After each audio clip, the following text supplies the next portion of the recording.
What are the consumer behaviors we need to understand more than simply the latest technology? Which smart technology powered by voice should we pay attention to this year? How are social movements going to evolve in the current decade as a result of brands and technology? We'll dig into these trending topics and more on our pop-up podcast at the intersection of marketing, technology, media, and popular culture. Live from the Consumer Electronics Showcase 2020 in Las Vegas, it's called Disruptive FM. Roll the title. Happy New Year and welcome to a special episode of Dfm. It's Disruptive FM, live from the 2020 Consumer Electronics Showcase in Las Vegas, featuring conversations on the most exciting new technology at CES. Sponsored by Microsoft Advertising, Intelligent Connections, with special guest Christi Olson and your host and high roller, Jeffrey Colon. What's up, everybody? Well, Happy New Year and welcome to another episode of Disruptive FM, a special one with live coverage from the Consumer Electronics Showcase 2020 in Las Vegas. I'm Jeffrey Colon, head of brand studio for Microsoft Advertising, and we're gearing up for another bold year ahead of us. So thanks for turning up the volume. On the way, we got guests including Lucie Greene, Patrick Givens, and Ian Schafer. It's going to be a good one. But before we dive in, to the right of me, I have my colleague and co-host Christi Olson joining me here for some of the big conversations. Christi, how are you doing? Doing great. Thanks for having me, Jeff. All right. So what have you seen in the minimal amount of time you've been able to look at some of the stuff that's going on here in Vegas? There's so much to look at when you're here at CES, just so much open square footage that as you walk the show floor, number one, TV is everywhere. The whole idea of screens, I have to say, I'm interested to see what 8K is going to bring, although I don't see enough TV programming on 4K, so I'm like, do we need another 4K coming? But I have to say some of the trends around televisions are interesting, some of the trends around the conversations starting around privacy, but maybe not evolving quite as much as we had hoped to date. And then also some ideas of moving in around where we see voice and assistants coming more virtual in terms of people and the animation behind them, which I think we're going to get into that in a little bit. And we are. And why don't we kick it off? Let's take us to trending topic number one. Trending topics from the Consumer Electronics Showcase on DFM. So everyone in marketing goes to 4 big events every calendar year. You want to take a guess what they are? South by Southwest, Cannes, Masters of Marketing, produced by A&A, and of course CES here in Vegas. Each one of those events is different from the others. South by Southwest is really about the conversations as a result of emerging media. Cannes Lions, about the awards. And Masters of Marketing, it's about marketing. CES, it's about the technology and its effect on us. But we can't talk about technology unless we talk about human behavior, and what better person to bring on than an expert in this area, Lucie Greene. Lucie was the head of JWT's innovation group and is now heading up her own company, Lightyears. Lucie, thanks for joining us here on Disruptive FM. Thank you for having me. All right, so consumer behavior, people behavior, what are the things you are seeing, and how is that going to allow certain technology to take off this year? What are you seeing out there?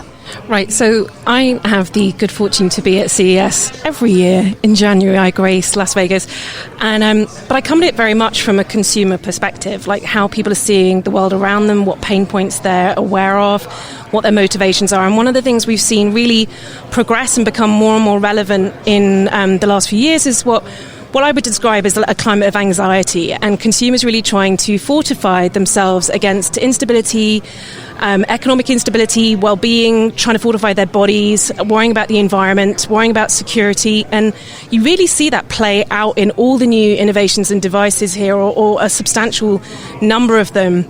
So you see the explosion of home security devices becoming ever more sophisticated, now being able to pick up sound and recognize disruptive potential or unrecognized sounds in your home spaces.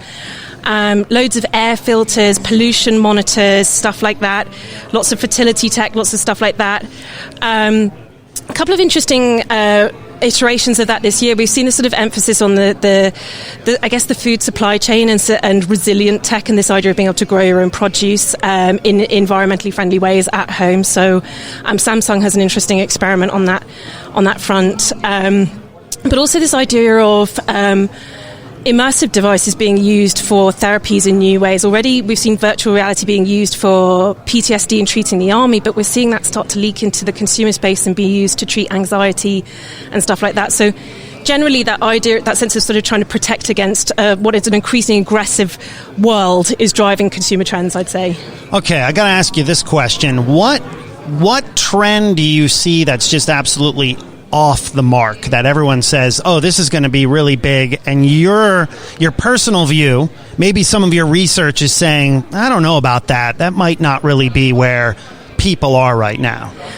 I think there's been a temptation for a lot of brands and a lot of sectors to go after technological transformation. And of course, there's a huge number of benefits from that, but there's a lot of invention of tech for tech's sake. And I'm afraid to say, in the beauty space, I think there's been a lot of innovation in these sort of diagnostic apps that contribute to then like hyper personalization that I don't know necessarily that any consumer really has the time for. Huge amount of money being invested in that stuff, and like to me a lot of it is a solution for a problem that maybe doesn't exist, or certainly there's a very narrow consumer group which are going to take that up.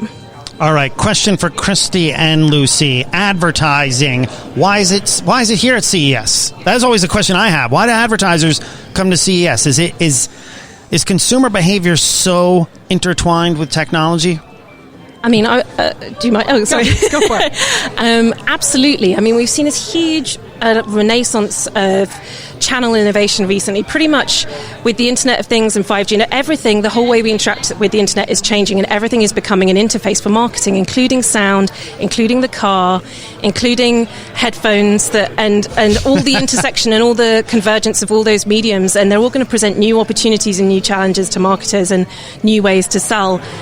So interesting, the more and more emphasis in the recent years on gaming in particular, which is interesting when I particularly have been spending a lot of time looking at teenagers recently who use the gaming space as de facto social media and their place to congregate. So that should really be a focus for a lot of marketers in terms of trying to reach teens. So all this channel change presents a lot of opportunity for marketers. Christi, what's your take?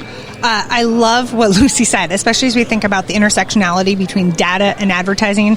Big data, how do we take advantage of the information that is coming in from different devices and new technologies to understand how do we reach our audiences in either existing mediums and formats or new and emerging mediums and formats. That right now we're on this precipice of the AI where we have access to so much data, but marketers are trying to figure out how do we actually utilize that to make better experiences. Right. And so I think that's where we sort of come together here is you see the technology and you see what's coming, maybe not now, it's like going back to that 8K TV. Right now there's not enough 4K TV programming, but we know that it's getting there. And so you see what's coming so you can start to plan and prepare your marketing, prepare your strategies for what will be in the next 1, 5, and 10 years. Speaking of 4K, I believe we're actually videoing 4K. Is that correct, gentlemen? Nice. Okay, yes, 4K. So at least we are making some headway in there. Lucie, voice, got to ask you about this. Because Christi actually did the 2019 Microsoft Voice report for the company, which a lot of people circulated and a lot of people presented. You've been talking about it a lot, researching it a lot. Where does it go in 2020? Because there's some people who are very bullish on it. Right. There's some people who say it's good for transactions. It's not going to really change the world. There's other people who think it's going to change the entire user experience moving forward. What's your take? I think it's absolutely fascinating and a huge opportunity. For brands, it kind of presents interesting questions like what does your voice, your tone of voice sound like? So sonic branding, but we're seeing lots of different applications of it in terms of sonic experiences. I also just think as we start to interact with the internet more verbally, we're seeing that sort of move into interacting with social media verbally. So what does it look like when you're, I guess, like talking to social media channels? That's going to be an interesting question going forward. If we're sort of sharing our posts verbally on Facebook. Already a lot of the social platforms are trying to combine music and sound clips and stuff. So, and of course, again, when you're looking at these really high social media users or media consumers, a lot of them are also consuming huge amounts of time in audio media in the form of podcasts and music. And so to me, that area is only going to grow, especially as we start talking and conversing with more and more devices around us. Love it. Well, you're joining us a little later this month in Los Angeles for our 2020 Vision Report Roundtable. We're excited to have you. Looking forward to it. Lucie Greene, Light Years, thanks for joining us on DFM. Thank you for having me. Thank you. Thank you. Trending topics on DFM. Last week, it was unveiled by Kohler that they have an Alexa-powered shower head. Yeah, I'm not kidding. Now you can turn on the shower through voice command. I have trouble turning the shower on at most hotels. I don't even know which way the hot or cold water is supposed to be. Do we need voice in everything? Well, this past June at Cannes, we spoke with Patrick Givens, Vice President of Vayner Smart at Vayner Media, about a number of areas where voice was moving. And at CES, you can't turn anywhere without seeing voice-powering tech. So we sat down with Patrick earlier today to talk about where voice is going, as well as some other smart technology and what we should be paying attention to in 2020. Let's take a listen. Hey, Patrick, it's been 6 months since I've seen you at Cannes. Good to see you again. Great to see you, too. We just happen to be in Las Vegas now. Got to meet on the coasts.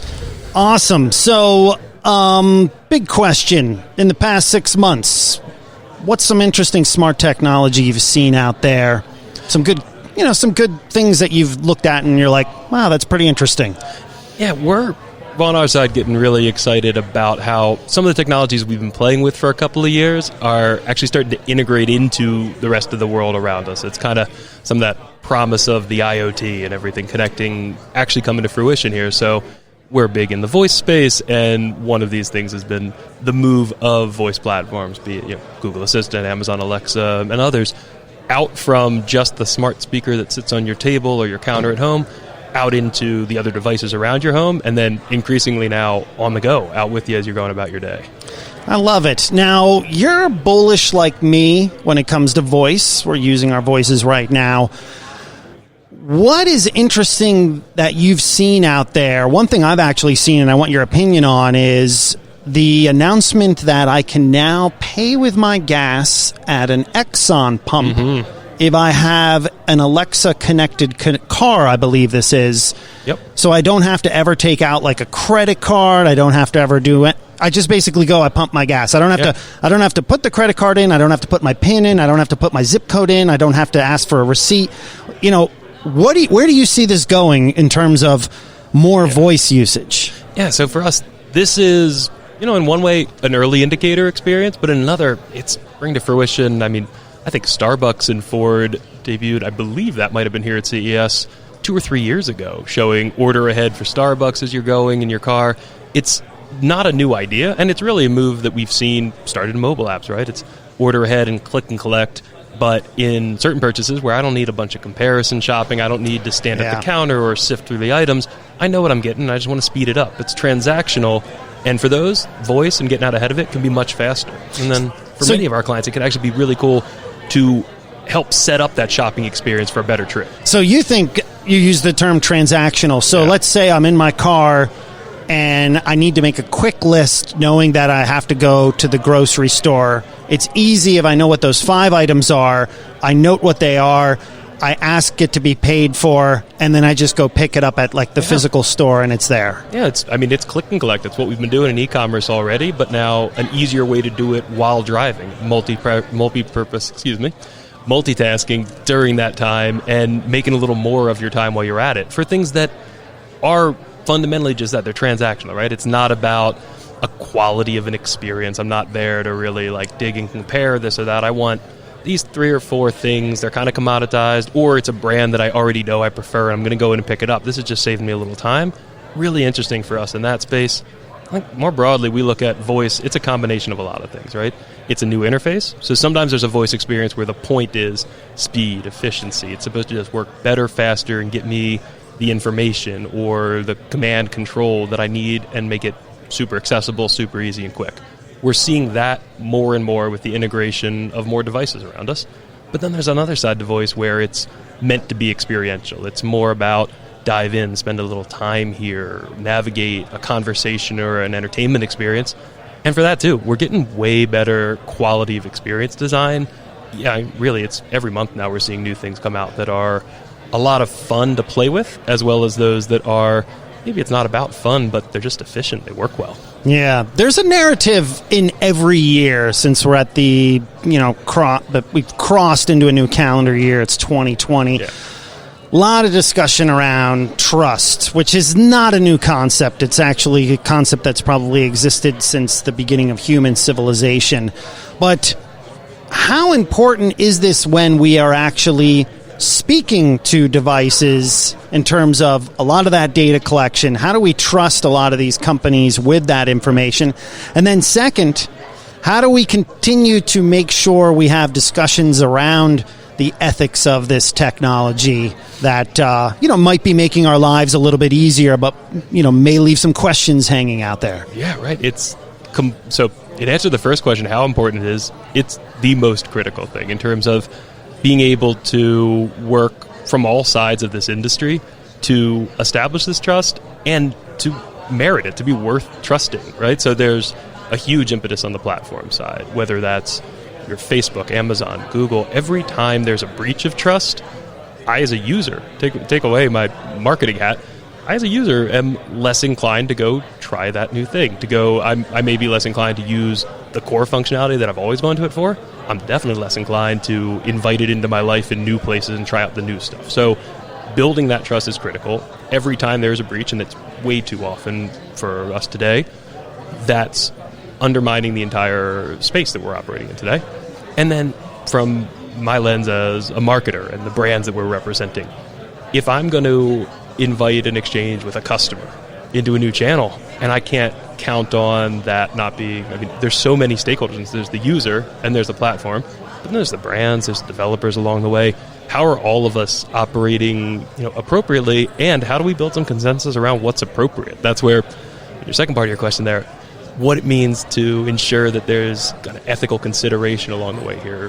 For us, that's been a huge part of the conversation, going back to the start of, for me, from VaynerSmart for the last 4 years, but really in the last 18 months, we've been trying to work with clients to institute processes where there are step checks along the way to ensure we're trying to imagine forward. We're trying to think about not just how we solve these 2 or 3 technical challenges, but what are the implications those probably open up, and how can we, I don't think we'll ever be perfect at predicting everything that might go wrong, right? We're going to screw up, and I'd like to say we will mitigate or minimize some of those screw-ups, but maybe more importantly, we'll see them coming more quickly, and we'll react more quickly to try to fix them. And that's where I don't expect that trust is only going to be earned by perfection, right? Like, I'm actually willing to trust lots of imperfect things in my life, but I trust them because I understand their motivations. I believe in their intentions.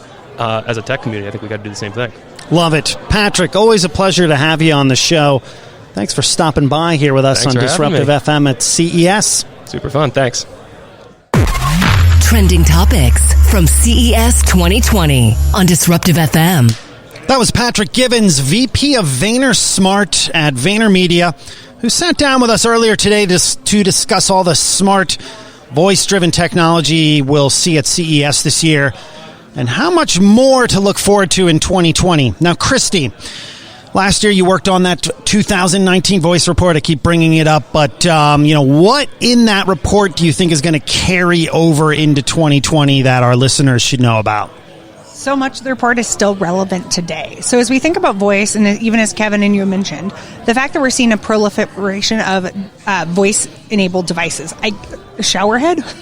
I think I think we may see toilets and everything else. I did see there were toilets. I'm like, okay. Yeah. I personally am not ready for that type of tech yet. I am looking more forward to the tech that I can use on a day-to-day basis. So when we have voice integrated into things like my car, into my home, so I can use home audio and home automation system using voice and voice-activated technologies, and the better integration across technologies where one assistant can talk to the other assistant. We touched base on that a little bit in the 2019 voice voice report and some of the other voice reports I've worked on the last 2 to 3 years. And so we're really looking at, for 2020, companies thinking about how do you do a better job with integrations across the board? How do you make sure that you have the integration of using voice to engage with and access tools and technology so that consumers are ready to use them? So it's this idea behind it that the voice is so powerful, and it's more people can speak than can probably type. And it's so much easier to learn, and it requires no experience to be able to really speak and engage with tools and technology. So when we think about the 2020 voice report, where we're going is brands need to start thinking about how are consumers wanting to engage with them. How are they trying to engage today, and what are the ways they should be engaging with them in the future, so that you're not just creating the experience for today, but similar to what Kevin said, but looking forward, how do you create a new and engaging experience for that customer so that they can you're not only providing them with what they know, but you're giving them something that keeps them coming back to you. Yeah. And there's so many different voice technologies out there that people are just scratching the surface to learn how to use them.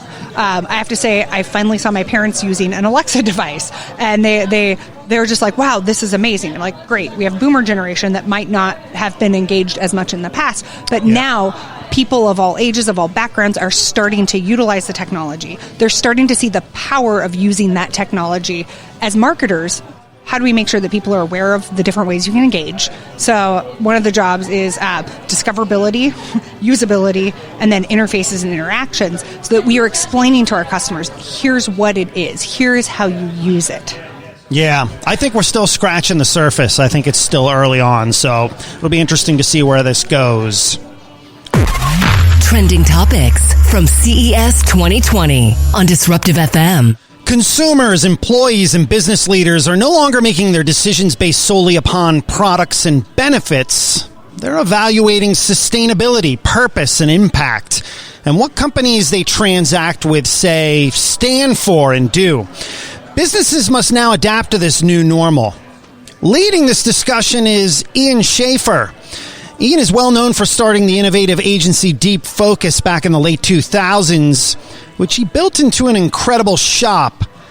But lately he's trying to take on a whole new movement.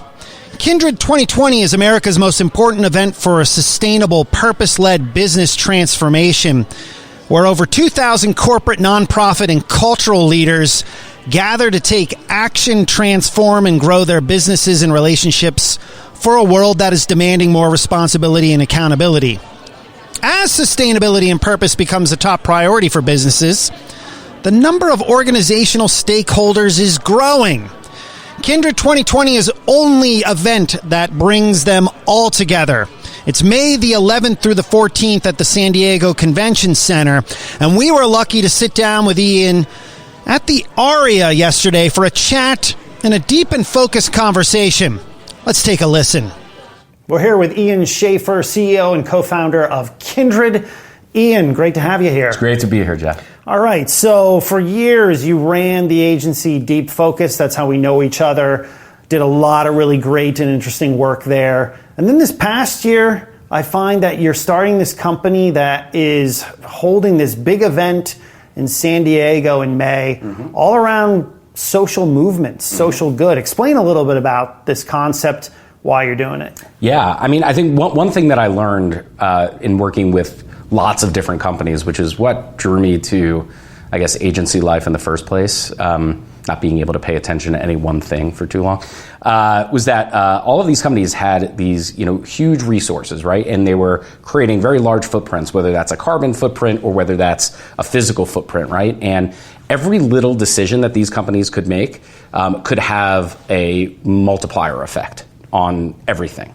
And many of them did not think about the repercussions of the decisions that they were making because they were always chasing quarterly growth, right? I mean, that's how all the incentives were done inside of their organizations. That's how people's job reviews were evaluated against. But that begs the question, like, what if they saw those decisions through a different lens? What if they started thinking about their business for the long term? And what if they thought about the effects that their business had and their companies had on not only their customers or consumers or people, but also their employees and the people that work there?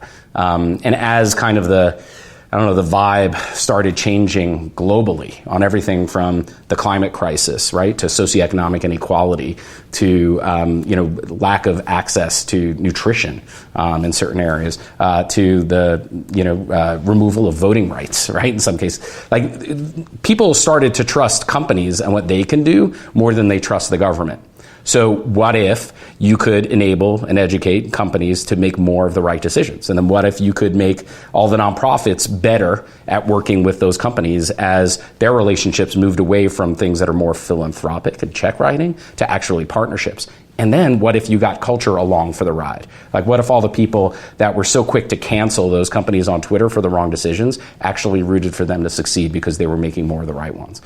So that's where really the idea for all of this came from. And when we realized that we needed to build a community of like-minded people, the best way to get them really working together was actually to bring them together physically in real life. This is a big deal because this is almost reimagining capitalism in a lot of ways. Yeah. In our 2020 vision report that we conducted at Microsoft, we noted that people want capitalism to be improved or remixed, so to speak. Mark Benioff, the CEO of Salesforce, talks about this a lot. Is this something that you see not going away? Do you see us, really moving where we have to take into consideration the economic model that we're in? Yeah. I mean, I think we're kind of emerging from an era, like a more Milton Friedman era, where profits at any cost were expected to kind of trickle down into all the right places. But as it turns out, it doesn't always go to the right places. And instead, you wind up getting addicted to those profits at any cost. I think now that people are seeing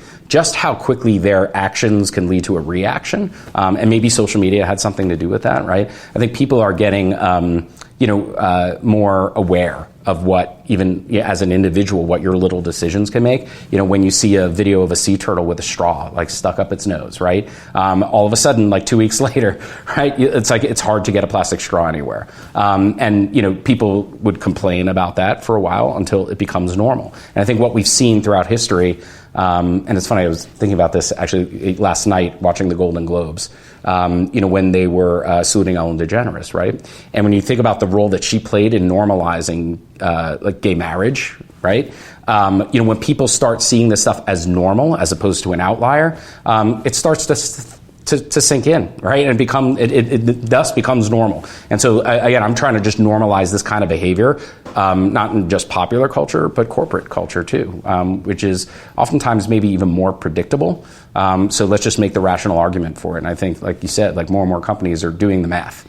To paraphrase Andrew Yang, and saying that doing good is actually good for business, and not just from a straight up profit standpoint, but even from an innovation standpoint. Yeah, I love that. Now, tell us a little bit about this event in May. What's happening? It's in San Diego. Yep. Who do you have? Who's speaking? I know Chance the Rapper is one of the people there. Who else can we expect? Chance will be there. You'll also be able to see the CEO of Ben & Jerry's, which is kind of like an OG activist brand. Wow. One of the definitely one of the originals.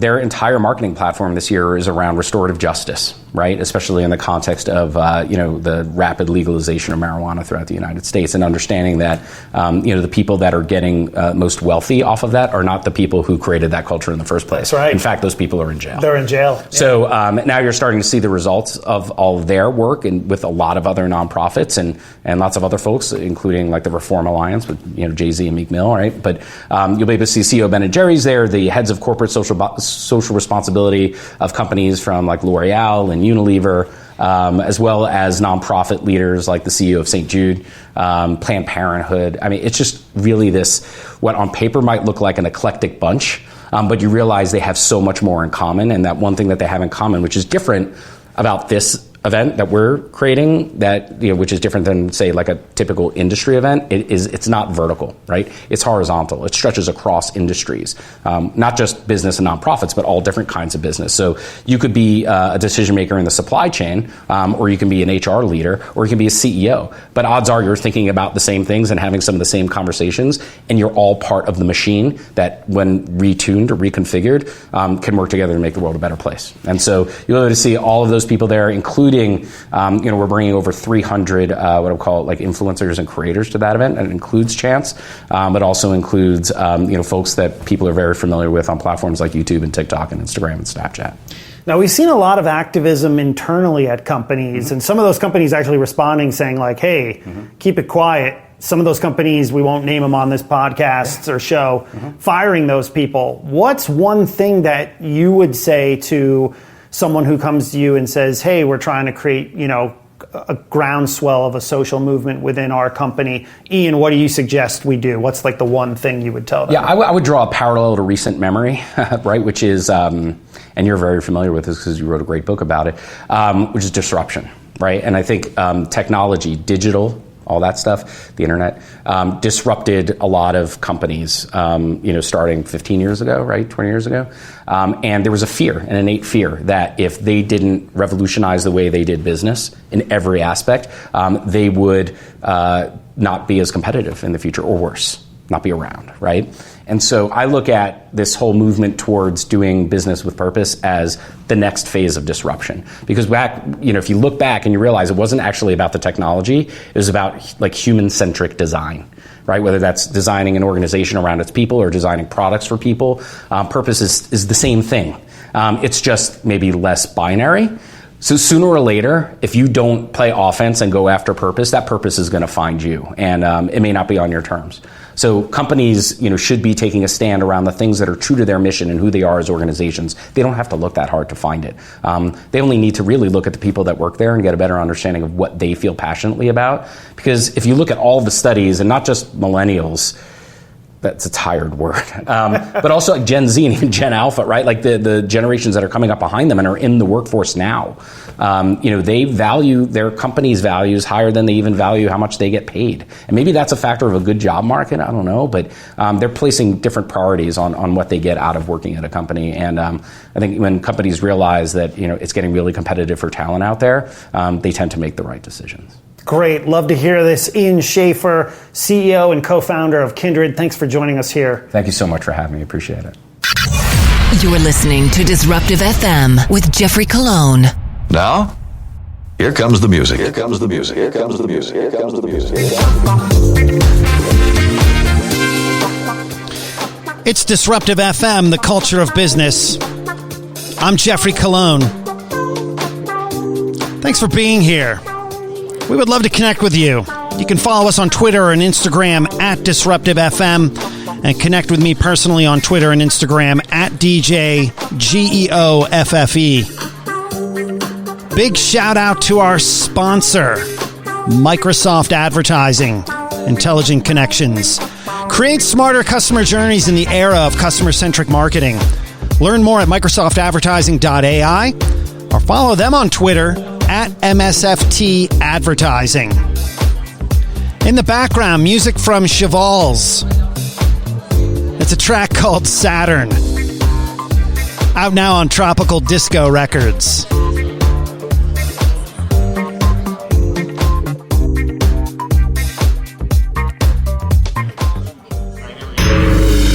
Disruptive FM presents... Stop! It's the motherfucking remix! Everything is a remix.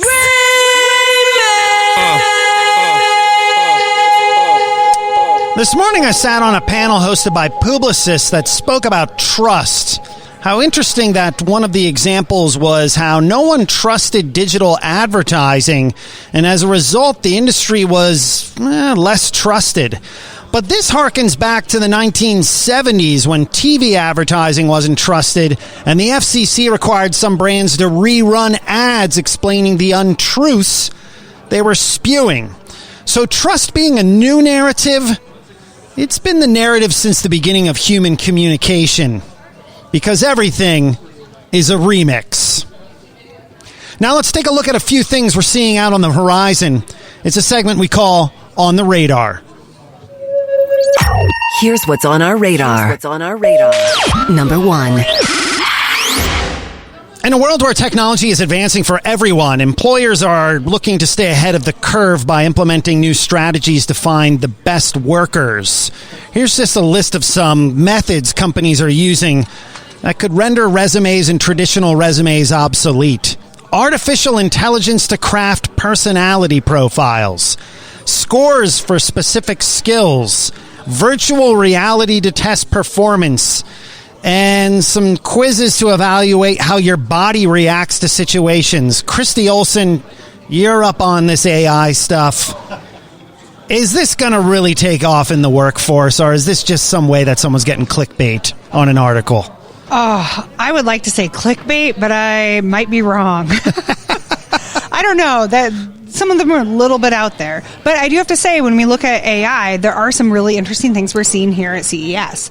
We are seeing, I love neons, which somebody cued me in on, saying go to Neon booth, look at it, because we've been talking about virtual assistants and digital assistants, and Neon essentially is the personification of a virtual assistant. So it's a lifelike replica that hasn't quite passed the uncanny valley, like it's not quite there yet, but it looks very realistic and lifelike. So as you engage in interact with it, has very humanistic emotions. It can respond and communicate with you, and so we're starting to see AI being used in some of these new ways. Maybe not quite in the employment space yet, but it's there. We are seeing it coming along. It's there. Number 2.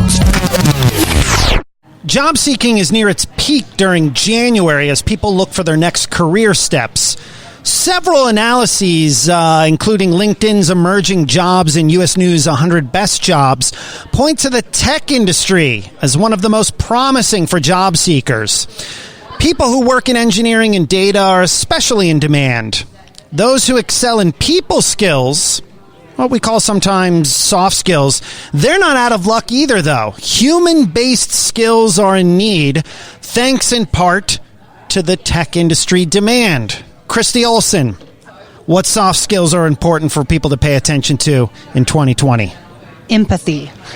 The ability to listen and engage with other individuals. So I sat on the Female Quotient, had a great panel today on DEO, I believe it was. Another acronym. I know, I was trying to remember, instead of diversity and inclusion, it was difference, empathy, and inclusion.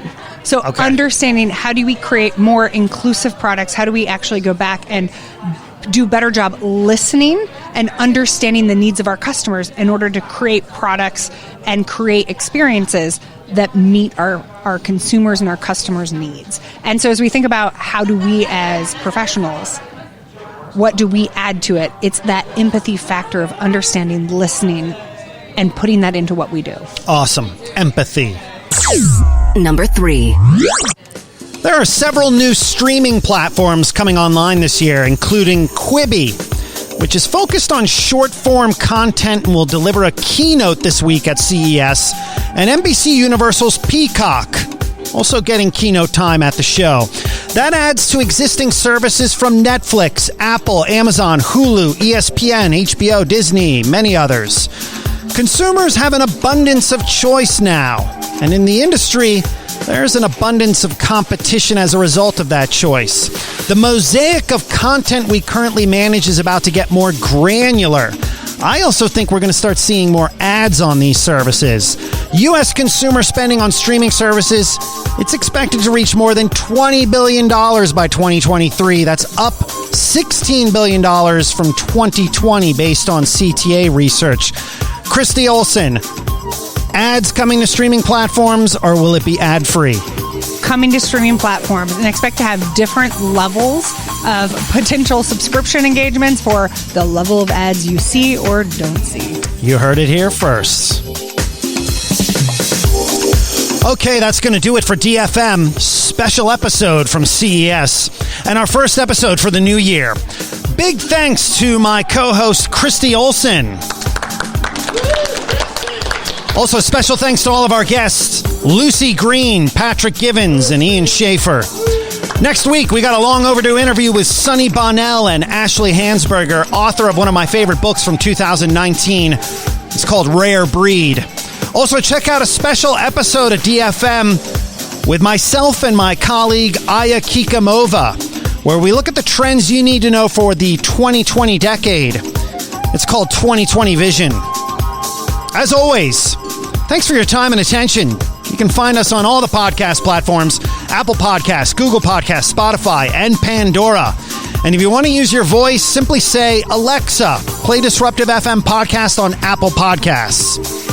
One more time, the socials, Twitter and Instagram, @Disruptive FM. And of course, check out cool content from our sponsor at MicrosoftAdvertising.ai. Until next time, from everyone here at DFM, live in Las Vegas for Consumer Electronics Showcase 2020, I'm Jeffrey Colon. We'll catch you next week. You've been listening to a special episode of Disruptive FM, live from the 2020 Consumer Electronics Showcase. Brought to you by Microsoft Advertising, Intelligent Connections. With Microsoft's head of brand studio, Jeffrey Colon. All thoughts are his own. Disruptive FM was produced on location in Las Vegas by Feeler Media.